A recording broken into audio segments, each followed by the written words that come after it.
আসসালামু আলাইকুম। বর্তমানে জামাত ইসলামের সাফল্যের পিছনে বিএনপি এবং এনসিপি দুই দলেরই ভূমিকা অপরিসীম। আওয়ামী লীগ সরকার পতনের পরে আওয়ামী লীগের যে স্থানটা বিএনপি দখল করে নেয়, চাঁদাবাজি, ছিনতাই, লুটতারাজ, টেন্ডারবাজি সব কিছুর মধ্যে এরা জড়িত হয়ে পড়ে। আর বিশেষ করে দলীয় কোন্দলে প্রায় 1-150 লোক, ওদের দলীয় লোকই মারা গেছে। এইসবের কারণেই বিএনপি থেকে অনেকেই সরে আসতেছে। আর এনসিপি হচ্ছে 24-এর গণ অভ্যুত্থানের প্রধান মহানায়ক এরা। আর শেখ হাসিনা পতনের সবচেয়ে মুখ্য ভূমিকা এরাই পালন করছে। এদের নেতৃত্বে বাংলাদেশ দ্বিতীয়বার স্বাধীন হয়েছে। কিন্তু এরা সবচেয়ে বড় ভুল করছে, সেটা হচ্ছে যে বন্যার সময় যে ত্রাণের টাকা জনগণ দান করছে, সেই টাকাটা ওরা বিতরণ না করে ওরা ব্যাংকে রাখছে। এই কারণেই প্রথম যে একটা ধাক্কা খাইছে, এই ধাক্কায় জনগণ চিন্তা করছে এরাও তো আওয়ামী লীগ বিএনপির মতোই।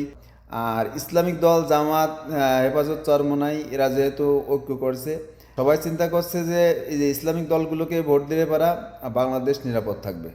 আওয়ামী লীগ সরকার পতনের পরে সব দলই কম বেশি দুর্নীতির মধ্যে জড়িত হয়েছে, কিন্তু জামাত ইসলামের কোনো নেতা কর্মী এই দুর্নীতির সাথে জড়িত হয়নি, বা কোনো চাঁদাবাজি, মারামারি কোনো কিছুর মধ্যে এরা জড়িত হয়নি। এদের আসলে খুব একটা শৃঙ্খল একটা দল, শৃঙ্খলার মধ্যে এদের কার্যকলাপ চলতেছে।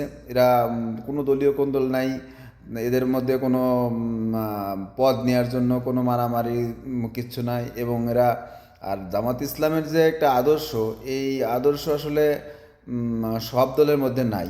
কারণ আমাদের ইউনিয়নের কথাই বলি, আমাদের ইউনিয়নে একটা সময় সভাপতি ছিল না, ইউনিয়ন সভাপতি ছিল না। তখন বানা ইউনিয়নের একজন সভাপতি আমাদের ইউনিয়নের দায়িত্ব পালন করতো।